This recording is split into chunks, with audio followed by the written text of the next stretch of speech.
Hi, this is Dr. Jose Saldivar with another episode of the Way to College podcast. When I started the podcast, it was all about sharing stories with my students who I think were apprehensive and a little anxious about what awaited them after high school. I think so many of them were convinced that they had to find that one job, the one perfect job that they were going to do for the rest of their lives. And I wanted to share stories because I think that is very uncommon these days.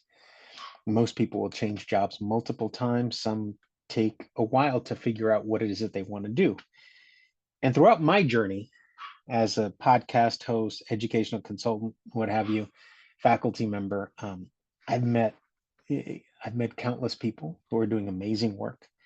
And today's guest is one of those individuals. I was familiar with his work because I've seen him across social media. And then last year, our regional educational service center was hosting a college, workshop or a day long series, and he was our featured speaker or keynote. And he did a phenomenal job, and I was even more impressed to hear him in person. And so finally, after after some time, he'd committed to the podcast then, and it was my fault for not following through with it. But I'm glad to have him here today. So, Jonathan, would you mind introducing yourself to our listeners and viewers out there? Yeah, absolutely. My name is Jonathan Medina. I go by America's #1 school motivator. I have been featured on ABC, NBC, Fox, and now this podcast.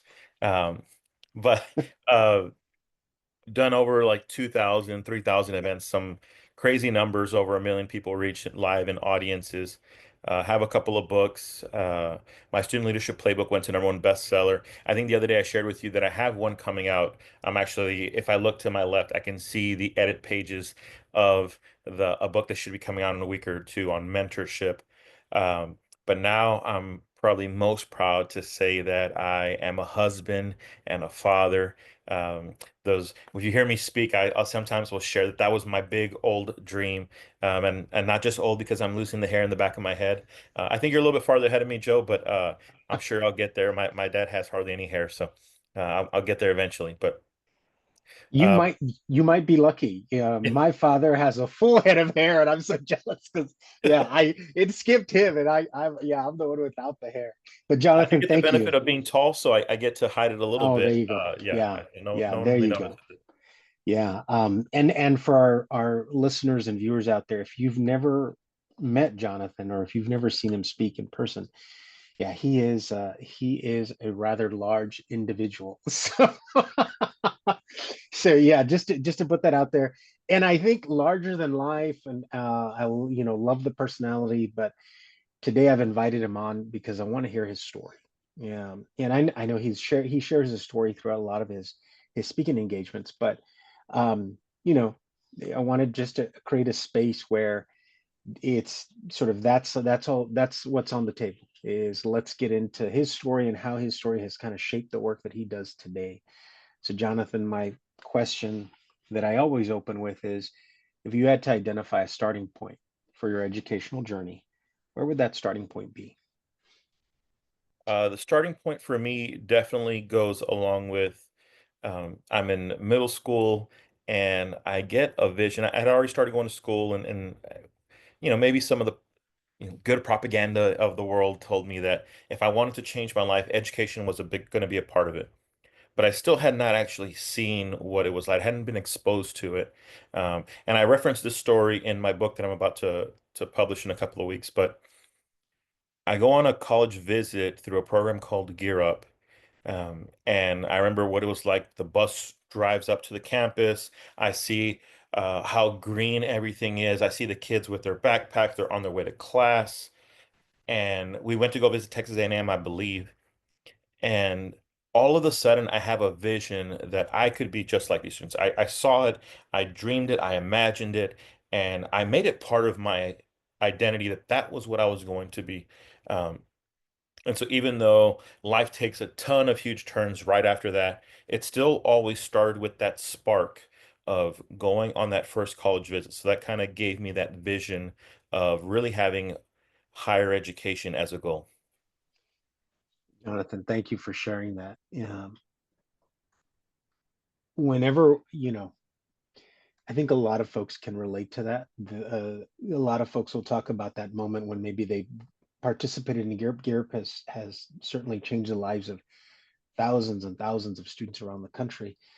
But when they get that opportunity, they see themselves on campus. They see themselves, I could do this, I could be doing this. It's a profound moment. Here's just as you've shared. Did you go and then share that with somebody? So I came back and I was a shy little middle schooler. I was, people see me now, and you mentioned that I'm a big guy. I played college football, walked onto my college team, but when I was in middle school, I was a shy kid. We moved from place to place. So my mom had some drug issues, which she still struggles a little bit to this day with. And so we were moving from place to place. I lived in all across the Rio Grande Valley from Rio Hondo to start, then San Benito, Harlingen, Weslaco, a couple of places in Houston before coming back down to the valley again and graduating from Rio Hondo. And so it just hadn't um it made me for a shy kid. Some places if I started off and I made a couple of jokes and people started liking me, at that school I was a popular kid. In other schools, if people made fun of me right away, I became the shy, quiet kid. It wasn't really until high school when I started to share with things. And I get the benefit of being in a lot of programs. So going into my senior year, I was also part of a program called the Leadership Enterprise for a Diverse America, LEADA Scholars. And on that one, by then I was confident. So going into my senior, this organization got me to where I got to meet, the experts on how to get into the Harvards, the MITs, the Georgetowns. Got to meet admissions officers from every place, and they taught us all the secrets. And I came back home and I told all the students, you need to apply next year. We got to spend a summer for free at Princeton. They took us to, I list all the benefits. I tell them how you're going to get confidence and they're going to teach you the secrets. But sometimes it doesn't always. I don't think any other Real Honda kid has ever gone to that program, but it changed my life.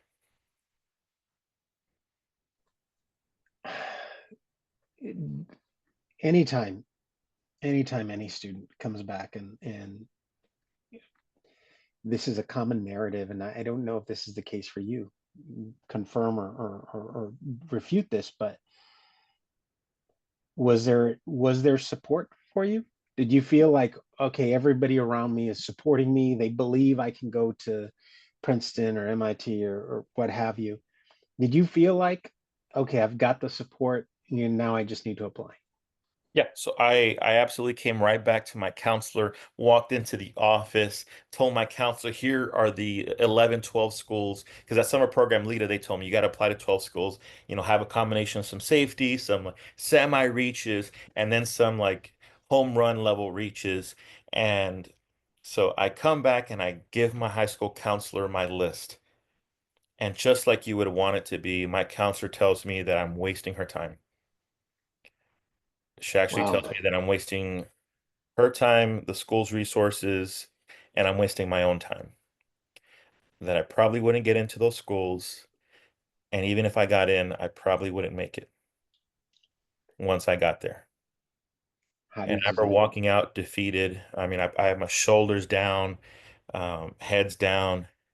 But luckily for me, there, every school assigns you like A through, you know, F is one counselor. And so the counselor that was not assigned to me, now I'm a person of faith, so I'd say they weren't assigned to me by the school system, but maybe they were assigned to me by God. Mr. Rene Cortez sees me walking out, and Mr. Cortez grabs me, pulls me aside, and says, "What's going on?" Uh, and the way I always describe it in a speech is that Mr. Cortez got low. Um, he got low, got to hear my story, got to see my goals, and he knew all the things. Part of why the previous counselor had said those things was I was a migrant student and I'd been homeless, and I came from a school who that does not historically send kids out and have success at places like that.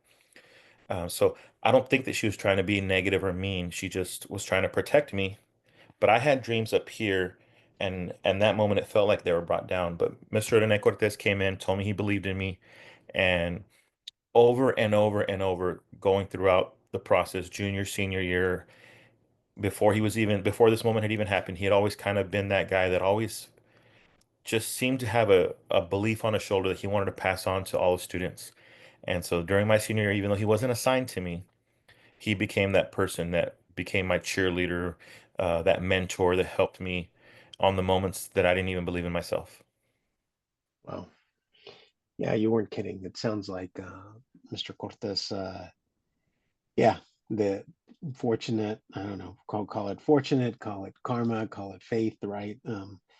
But just it sounds like you were blessed to have this individual step into your life, see something in you, and help you. So, Jonathan, where did you apply? I applied to Harvard, Princeton, Yale, which I think is kind of the responsibility of every top 10% kid graduating from high school. But had it not been for that Lead a Scholars program, those were the only three that were on my radar to apply to. But at that summer Lita camp, they also told me about they had us with a counselor. She worked for admissions for Harvard, but she actually told me, she goes, I think you'd be the perfect fit for Georgetown because I had said I wanted to be able to try out for the football team, potentially make the team. And then I also wanted us to have a good basketball team, but still be academically great. Now, I did not know about the academic standards at Georgetown. I did not know the basketball history, even though I was a basketball buff. I didn't know any of that, but she just goes, I think Georgetown would be the better fit for you.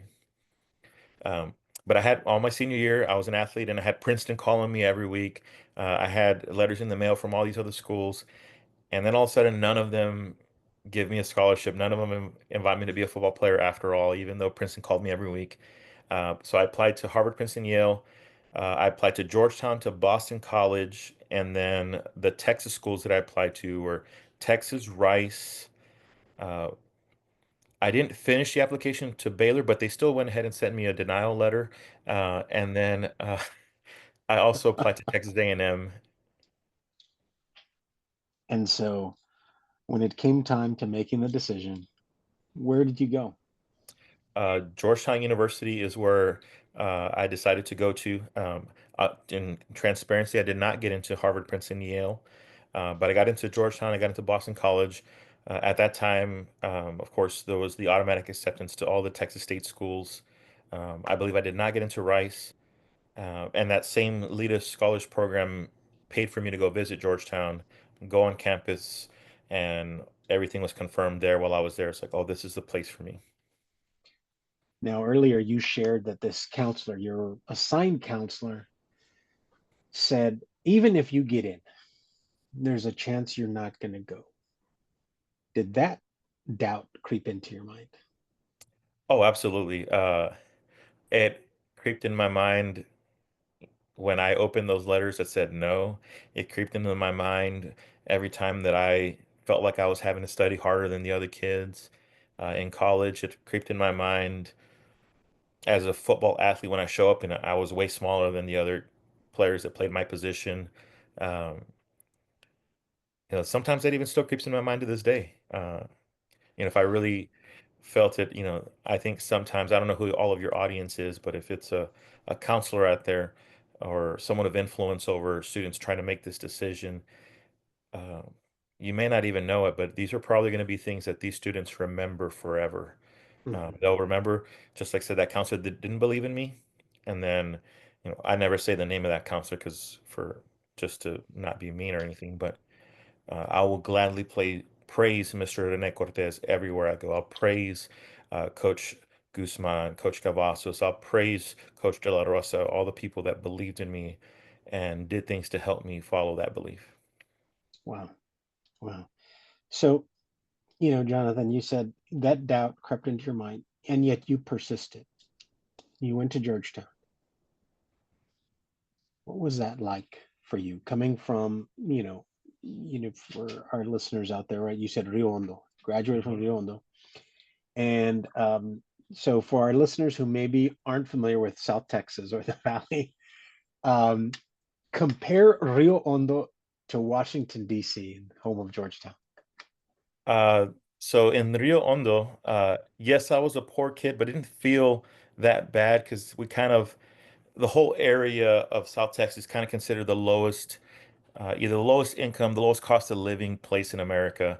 Um, I'm a nerd and I like to study some of the economic development stuff of the area.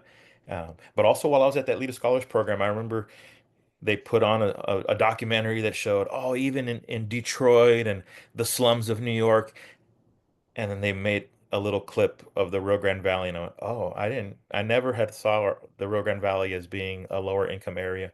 But even in the Rio Grande Valley, we're migrant field workers in my family. We had no air conditioning in the house.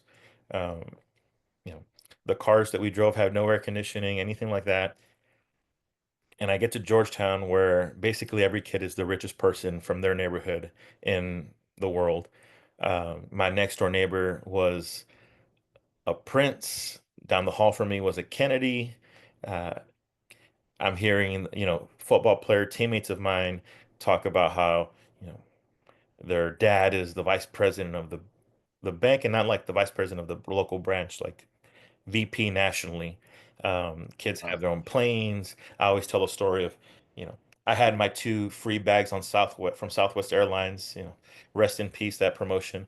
I had my two free bags. I flew into BWI. The coach picks me up, takes me to my. I go up to room 808 and I pack away my cajon in my drawer. I'm done like in 5 minutes. I come downstairs. I watch all the other kids beginning to arrive, and dads have huge flat screen TVs. The moms are crying over the kids. They're like, me, I'm so proud of you. Well, okay, I was the only Latino, so they're all white. It was more like, Trevor, I'm so proud of you. Uh, yeah, you can cut that part so I don't get canceled. No, I think I think you make your point, right? So who you made the trip by yourself? Yes, all by myself. And for a moment, I sat in that chair that I'm talking about, and yes, I made the joke of it. Uh, but you mentioned that did that creep in what the counselor told me, and I remember sitting there and people had their whole families there. They had those nice SUVs. They had their pretty little Apple laptops. Once winter hit, they all had their North Face jackets, and I had one that I bought on clearance that was way too big for me at Burlington Coat Factory. Is the ugliest green jacket in the world. But I remember my mom, for all her troubles, my mom was a nurse, and I bought her these scrubs from Georgetown, and she wore these Georgetown scrubs. I'm sure they're for like the nursing students, but I just saw them and I bought them for my mom. And she would go to the doctor's office wearing her scrubs in the hospitals. My mom was a nurse that would fill in for the other nurses, an agency nurse. And so she went to hospital after hospital, and they'd see her, like, oh,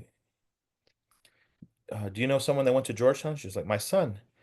And over, my mom loved it hearing the doctors go, oh, I wanted my kids to go there, but they didn't get in.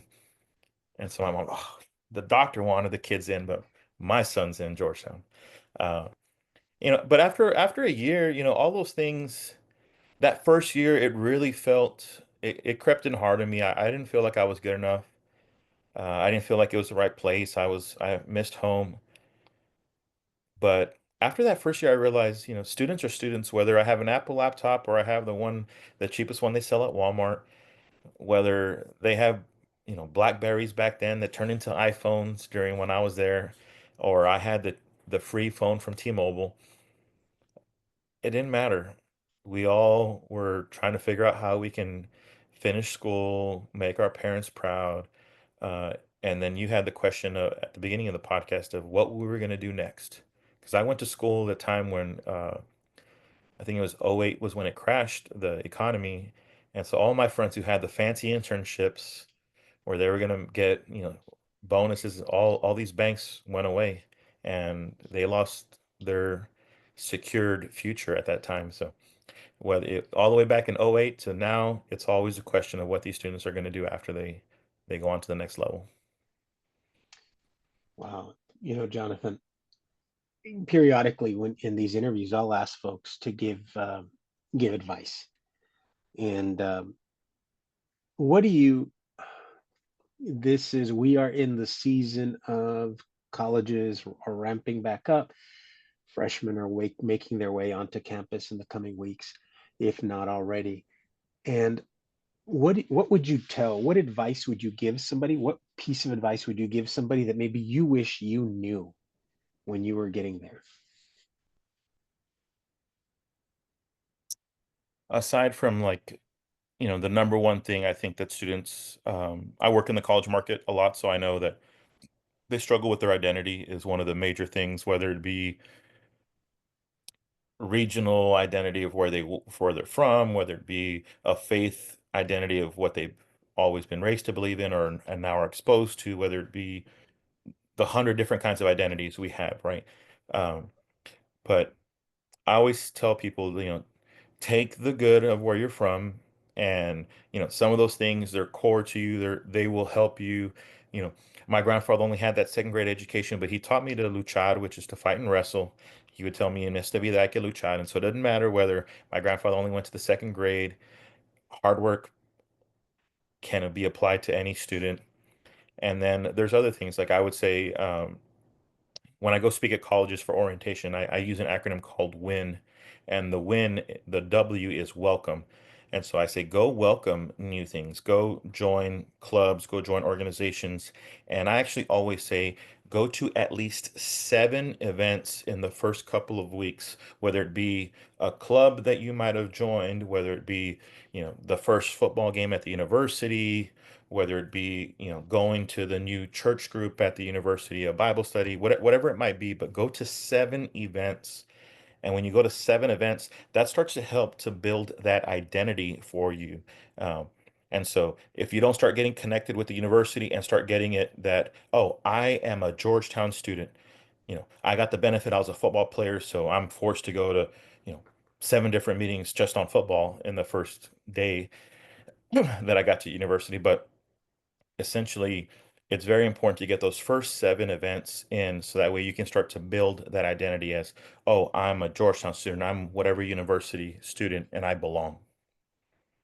I love that. Thank you. I think that's perfect. You here you are, you're an athlete and you decide you're going to walk on. What was that process like for you? And I don't mean like sort of the logistics, but I think just mentally, because I think and I'm sure you've come across this when you speak to students, the countless high school athletes that aspire to play college ball, and I'm sure some that are like, I'm going to be a professional. It's one thing I think, and I'll share a little bit of myself, right? Like I went away to school, and I'm not a big guy. I was an offensive lineman in high school, but I remember I loved football and I loved the physicality of it, and I remember I missed it when I got to college. But there was also this realization, right? I had classes with football players. The guy, my buddy down the hall, was a punter, and he was like 6'4" and like, two 230, 240, so I realized, okay, this is very different from where I'm coming from. So my expectations were tempered a bit. For you, what was that process like? Like, I want to walk on for the team. Was there doubt? Did you have supreme confidence? Just what was that like for you? Well, I definitely had doubt. So some of the logistics part, I emailed every coach. Uh, I'd signed to play football at Kingsville, so Texas A&M Kingsville. So I Okay. knew I had a Division II scholarship. Um, and so the coach at Georgetown, he basically emailed me, and he's the head coach to this day now. At the time, he was an assistant coach, but he's the head coach now, Coach Scarlotta. Super pumped. They're about to have their first game, I think, in 2 weeks. I know I've been getting texts from him on the countdown of the days. He keeps in touch with me. If I were to give credit earlier on people that believed in me, he's one of them. But he said in that first email, if you're good enough to play at Kingsville, you're good enough to come here and play for us. And they invite me he just goes, just try to be in somewhat shape. And I show up, and the first things that happen is I show up, and the first 2 guys that I meet play offensive line. One of them is 6'7", like 320. The other guy is like 6'4", 300 pounds. You know, I didn't know that they were going to be like the worst players on the team, but even worse than me once I got big enough. But when I met them, it was like, oh, they're so huge. I definitely don't fit in. People I think back in the day used to call it the IBM, the itty bitty Mexican, like philosophy or mindset. I kind of felt like that because when I got there, I was a walk-on. So they don't want me to be there. I'm just kind of an extra body. So my coach, Carlotta, and some of the other coaches will say that I was the one of the greatest walk-on in Georgetown history, minus Dikembe Mutombo was also technically a walk-on. So I think him and his 18 years in the NBA beat me a little bit, but I walked on, and so that's my body type is I'm not Rudy. Um, hopefully I would have gotten some playing time at La Máquina where you're from, but uh, I know I watched Rudy the other day on the plane, and Rudy has like a tiny small guy. I had the frame. I just needed to get. I had never been exposed to eating the right way, and um, within one semester, I was one of the first guys traveling on the football team as a freshman. There was only like five of us that were doing that, so I quickly separated from like having no belief, like I don't even belong here to, oh wow, I'm one of the five freshmen out of the 25, 30 kids that's on the travel team because of my type of athleticism that I was. Your success, Jonathan, I think you you take part in these programs early on, right? Gear up, Lita, and then you identify things that you want to accomplish. You're going to apply to these schools, these top-notch schools, some of the best, finest schools in the world, in the country, if not the world, right? You make it. I'm going to walk onto the football team. Were you typically, I mean, have you always been a student who set goals for yourself? I'll always set goals for myself. I think it's important. And then you mentioned kind of having the supreme confidence. I kind of was like a weird in that I didn't believe, but as soon as there was even like a little spark, it was always like, oh, I can go do it. So it was like a weird. I just needed that little, just a little bit of momentum, and I'll run with it. I just needed someone to. That's where that little bit of belief that my coaches or Mr. Cortez had in me was enough for me to just take off with it. Um, I'm sorry, I forgot your original question. No, no, no. I asked if you set goals, and yeah, I Oh mean, yeah, you absolutely. answered that. Yeah. Yeah, always set goals. I kind of I think or you went to Stanford, right? Is that Yes. so even that very first time that they called my school to ask for my transcripts and let my coaches know they were going to start recruiting me, it became like, oh, that's there's the goal and then there's the new goal and so it's like, oh, I was kind of praying and hoping that maybe I could play college athletics. And then it was like, oh, the first school that I recalled was Stanford, and they're a Division I school, and two of their players that played my position are projected NFL athletes. So I was like, okay, that's the goal is to go to one of these top-notch schools and to get in and become a scholar athlete. I always opposed being considered a nerd, but I also didn't want to be considered a jock. I was like, I'm a scholar athlete. There you go. There you go. I like that. I hope you stress that. I think with your is particularly when you talk to the athletes because I think in my experience athletes tend to like firmly entrench themselves in one of those camps like I'm a jock or I'm this or and a lot of students tend to do that, right? They form their identity around one of these types. But I think yeah, there's something to be said about the scholar athlete. Jonathan, you're here you are. You're at Georgetown University. You walked on the football team. You're traveling as a freshman. And now I've got to wonder, what do you set your sights on next? Because here you are, you've already done and you're playing. Well, what's next for you? What's the next goal that you set for yourself? That's one of the things where I would, if you were to ask me, is there some more advice to give a student? Um, that had kind of been my dream for, 4 years of high school, maybe even a little before that in middle school. It's like, oh, I need to get to a dream school. I had made that the goal. So I knew that every test, every quiz, you're in class with the other top 10 kids. So we're all kind of secretly checking in on each other's grades also. When you get your quiz grade, I'm looking to see if it's better than my grade and things like that. But it'd been the goal for so long to get into the dream school. I held that chip on my shoulder because that counselor that didn't believe in me. And so I was motivated by Mr. Cortez. I was kind of also motivated by the counselor that didn't believe in me. I had that chip on the shoulder. But then freshman year, I'm kind of doing it. Um, and I also felt a little bit of where I was kind of felt a little out of place. It was like, oh, everyone here is so rich and I'm not. I kind of for a moment resented the success that I was having. And I think that puts you in a little bit of a dangerous spot because sometimes you can self-sabotage in order to make yourself fit in or to the identity that you once carried. And so I'll always tell students, there's that goal, but you have to think. In my speech, I talk about the big old dream. So that's where I was like, oh, marriage and husband or husband and a father now. Um, I had spent so much time thinking about that goal, but I realized it as a freshman. I'm there. I'm doing it. And I didn't know what to do with the fact that I'd kind of gotten to one of my main goals. It's like, oh, well, you have to make new goals that are going to take, another good amount of years and sacrifice and time and effort to accomplish. And so, you know, I wish I had made other goals of having good grades. My grades were not particularly good at Georgetown. It was enough to to go and get by and to walk the stage and do all those things, but and to stay a football player and all that. But I let myself use excuses when I got there. It's like, oh well, I'm at this dream school and I play football. I had my job. I had to work while I was there. So it's like I kind of let myself. So I was like, oh, B's are fine, and then B minuses became fine, and I started to let myself slack off for no real reason. That's kind of what I don't like. It's like I didn't have a reason to slack off in that moment, and I let myself. But it was because I hadn't really set up, that future goal. Those my teammates who were they were trying to get that job on Wall Street, so they had to have 4.0, or the ones who were trying to get into med school, they had grades because they were trying to get to that next thing.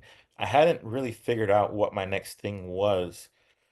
So when it's real hard to get an A, and it's like, well, why am I going to try that hard if I don't even know if I need that um, kind of thing? So I wish I had made stronger goals after freshman year. While your friends are thinking about Wall Street, and working in various sectors, and you said you hadn't really set that next level of goal, but were you thinking about different fields that you might be interested in? I mean, well, what is it that you were studying at that point? I still was undecided. So I was undecided. The journey for me picking my majors were I really liked and enjoyed sociology classes and theology classes. So I kind of took too many early on and was like, okay, well, and if I want to graduate on time, I better just make these my major and minor. And so that's what I did. Um, but the I was thinking of what I wanted to be, but I hadn't defined it. Um, very driven by purpose in life. I think you can expect that, motivational speaker, worked for nonprofits, raised funds for nonprofit boards and things like that. Uh, very driven by purpose. I just didn't know what I would do with that. Um, and so even in my high school interview in Brownsville with a Teach for America lady who I didn't particularly like the interview with, but uh, that was one of the things that she grilled me on. She said, "What do you want to be when you're up?" I said, "I don't know what I want to be." But I remember saying, "I just want to be in a position to give back to people." Uh, Mm. and now that I'm an adult, I learned there's a lot of ways to give back. You can give back with your effort, your time, your mentorship, your knowledge, your funds. You can donate money. There's, you can connect them to people. There's so many ways you can give back to so many different things. But at the time, I didn't know any of those things. I just knew that, there was a lot of organizations that helped me out along the way. There's people that helped me out along the way. Um, and there were some very, very critical people. So the Corteses, the coaches along the way, and even in the community, I had family members that were kind of like secret benefactors to me over and over and over. So I wanted to be like those people. I wanted to help the next generation. And so I went and served in a nonprofit when I first graduated college, and then started my business. But everything has been um, an experiment on helping other people. You Thank you for that. And I'm sure, having taught on my end, having taught thousands of students, there are countless students who want to do the same, who think about what they'll do with that first paycheck, or what they're going to do for their parents or for their younger siblings or their community. So kudos for you to you for having all of these goals, but then also being able to fulfill them. You said that when you graduated, you served on a nonprofit for a nonprofit on a nonprofit board. Um, how long? How long before you realized I have the gift to be a motivational speaker? What was that time period like between, the moment you graduated until realizing, I've got a powerful story and a powerful message that I can share? Well, I've definitely been a student of public speaking. I was fascinated by it. I I was a little bit gifted with it, and then I studied and worked on it a lot. Definitely was one of the things that separated me from the other students. So the teacher always thought I was smart, or people thought I was smart. I liked being the one that the newspaper came to quote, or the news came on my athletic team. It's like, oh, I know that I'm going to say the good clip, so they're going to put me on the TV. Um, so public speaking had always been something that I was really fascinated with. I actually started off when I was a freshman in college speaking at conferences and camps, um, but I hated sharing any personal details of my story. Um, Mm, in fact, the very first in college, my speech, I talked about Big John. I did not talk about Jonathan Medina. I'd say, "Oh, Big John, these things. Big John had a secret. He had to overcome this." Big John was scared of, I was scared of everybody knowing about my mom being in prison in high school. I was successful. I was captain of teams, president class, all those things. I didn't want people to know that I came from a family like I did. So there was a lot of kind of weird separation. I didn't like the way people, it felt like they had pity, and I didn't like that feeling growing up. Now I understand that, that's the natural response to things, but I hated that feeling of people having pity for me.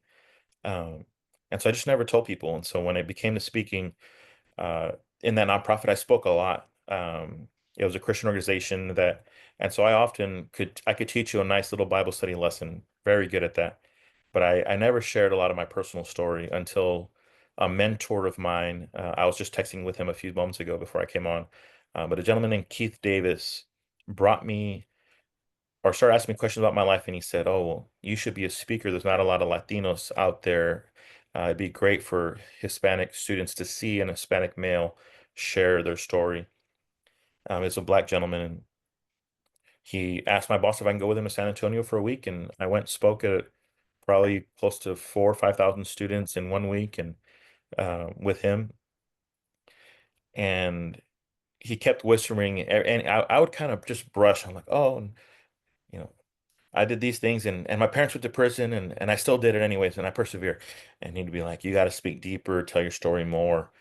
And the moment that I understood the power of it was after one of those speeches in San Antonio. There was a little boy that insisted to his parents, "I need to speak to the speakers. I need to speak to the speakers."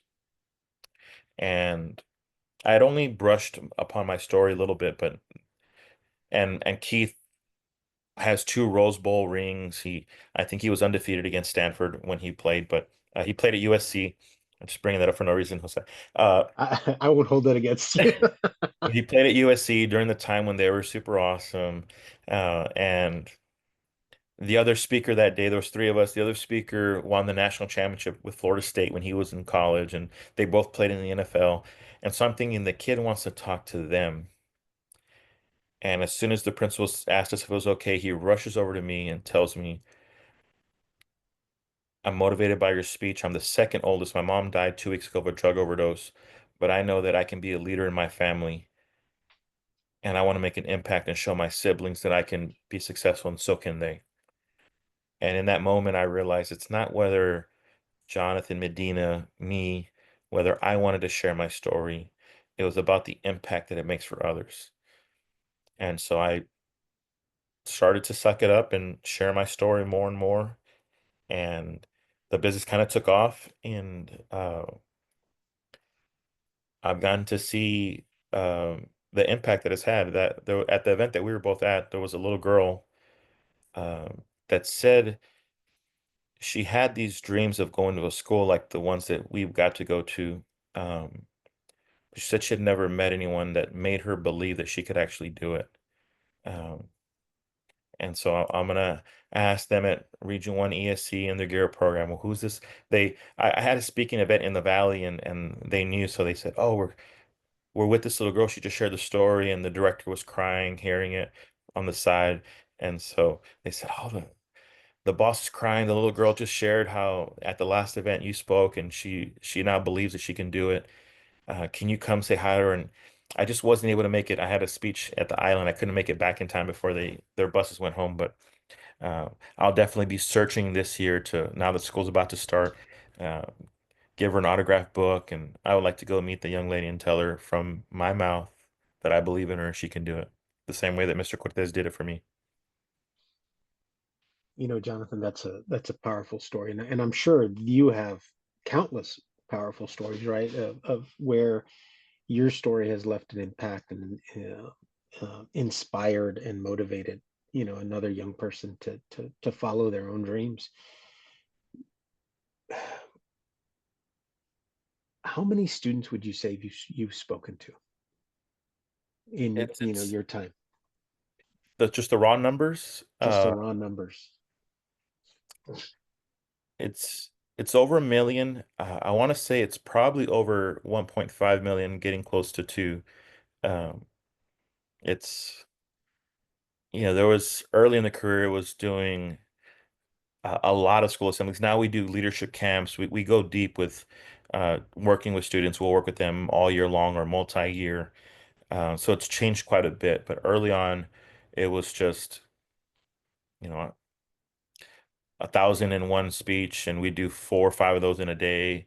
And the next day we're doing another 1,200, 1,500 audience, doing 2, 3 of them a day. And uh, the numbers quickly added up. But um, it's those individual moments. There's the ones that I remember are after the speech, the kids that got to talk to me, or when they've sent me messages on social media, and uh, kids saying that their parents left them. One of my favorites was in Fresno, California. The kid happened to have my last name, um, but he had his little FFA jacket. And if you know about Fresno, California, that's a heavily agriculture area. So the kid has FFA jacket. He's a leader, and he tells me in a social media post, uh, he sends me the photo, and I said, "Oh, you're the FFA student, Mr. Medina."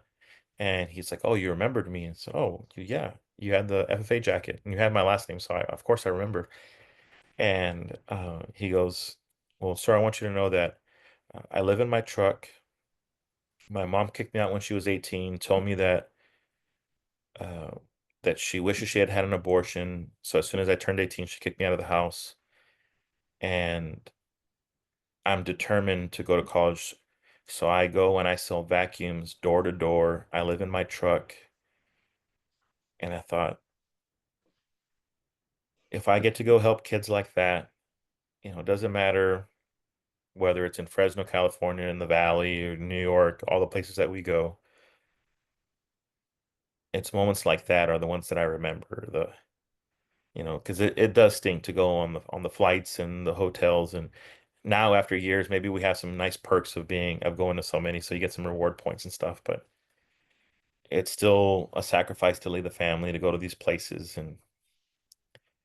But every time I hear a story like that, the kid before, um, those are the ones that motivate me to keep on the good work, to motivate me to encourage teachers. This time of year, it's all speeches to teachers. And so I go share the stories of how Mr. Cortez impacted me, and they're going to have students that were just like me, and they're going to be that next Mr. Cortez. So I love doing this time of year, working with the staff that gets to work with these students every day, all year long. Jonathan, earlier you shared that when you were thinking about what you were going to do next, what came after Georgetown, you wanted to help people. It sounds like that is another goal that you can scratch off. That's getting as being accomplished. So congratulations, sir. Congratulations on all of the success you've had, and I think the impact that you've had on folks on from the youngest of your audience members all the way to the oldest, right? Congratulations on all of that work. Keep up the great work. Um, what's next for you? Some of the things that are next, you know, I've been a husband now for 3 years, so I pretty much have that mastered. I know that. No, I think that's a meme. So yeah, go ahead, continue. I'm no, sorry. I know I constantly fail at that. I fail at uh, moments of being a father. I fail at leading the business. So, my journey, my goal is, continue to share the message, but also to, I love training new speakers up in doing this, helping them get their first events, helping them get started. Um, and then we've started, now that we're doing a lot of these mentorship, it's been strictly leadership based. But I know some of your audience probably they probably are interested in going to school like ours, the ones that we went Mm, to. Um, and so I think in the next few years it'll be coaching some students on their journey from high school to go on to a top university like that. mhm. So maybe adding some coaching, more coaching of speakers, more coaching of students, and and then learning how to be a good husband and father that I definitely have not mastered. That has been the biggest change over the last few years. And so weighing out just constantly growth. I think that's, you know, I think it's important to have the peace of being content in that, not in an overly obsessive way, trying to be better all the time, kind of, but also seeing those things to keep on getting better. Absolutely. Absolutely. And I'm sure just like with everything else, right, you will continue to get better and you'll get achieve those goals as well. Jonathan, as we transition out, what final piece of advice would you like to leave for our listeners and viewers out there? My final piece of advice is to dream big. That's my message always. I've gone from the Dream Big tour to the Dream Bigger tour to the Dream Big Era tour because I'm a Taylor Swift fan also, uh, and so I haven't figured out what the new title is, but it'll be something around dreaming big. You know, everyone has their own big dream, but that's the fun part is to dream big and then to persevere through all the things of whatever it takes to get to that big dream. And, you know, the great philosopher, Miley Cyrus, I believe she said, it's the climb or whatever that song was, something like that. Um, the mountain or whatever it was. But the way you grow, that when you have that big dream, you become a kind of person. It's going to take you growing to accomplish that dream. So have that big dream and then figure out all the things that it takes to build into that person to accomplish that. The world's counting on these students in the future. The world's counting on the educators that are working with these students. The world's counting on the other perfect husbands and fathers just like me to go and do that. So that's you know, it's always passing it on to the next group. So we got to go be that example for everybody. Jonathan, I appreciate your message today and appreciate the time. I know you're very busy. So I appreciate the time you've carved out to share your story. And though I know you like over 1 million people, right? 1.5 million people have heard your story. I think I think it's always good. It's always refreshing to share our stories and to hear our stories again. So thank you again. Oh no, thank you. This was awesome. I appreciate you asking me to be a part of it. And getting to meet you after following each other on social media. And then I realized that we happen to run into each other at a local nice coffee shop that we both happen to live by. So uh, Yeah. shout out to them for making great coffee and or just being a place where we can run across other great people. But thank you, Joe. It's pretty cool being on this. So if you ever want me to come on again, feel free to reach out. Hopefully, I'm not canceled for making that one joke earlier today, and or the many of them that I've done throughout this podcast. No, you're good, man. You've consider this. Consider you have a standing invitation to the podcast. Whenever you'd like to jump on, if you yeah, I just posted today. I posted an episode that I recorded last week with a guest and a friend, Latanya Reese Miles, and it was her third time with Okay. me. And so she was sharing, she just started a podcast, so she was able to share that. So, when that book, when the book on mentorship, when you've got it ready and it's out, feel free to jump on. We can get into the book. We can talk about mentorship a little more, but you've got a standing invitation, man. Yeah, absolutely. Well, thank you so much. I'll definitely reach out. If I can finish the edits today, maybe they can be done by the time you release this. But it'll be the mentor leadership playbook. And I'm not sure if I'm supposed to say this at the end, but when I watch other podcasts, they do at the end. So you can find me at topschoolspeakers.com. I'm also the co-founder of 360athletics.org, and we are on a mission to go help the next 1.5 million students. Jonathan, awesome. I'll be sure to share all of those links on the podcast, on the notes and everything. But thank you again. And this concludes another episode of the Way to College podcast. Thank you to my guests. Thank you to our listeners and viewers out there. Don't forget to subscribe, rate, share, all of that good stuff. And do us all a favor and share the podcast with one other person. We'd appreciate it. We'll talk again soon. Thank you and bye bye.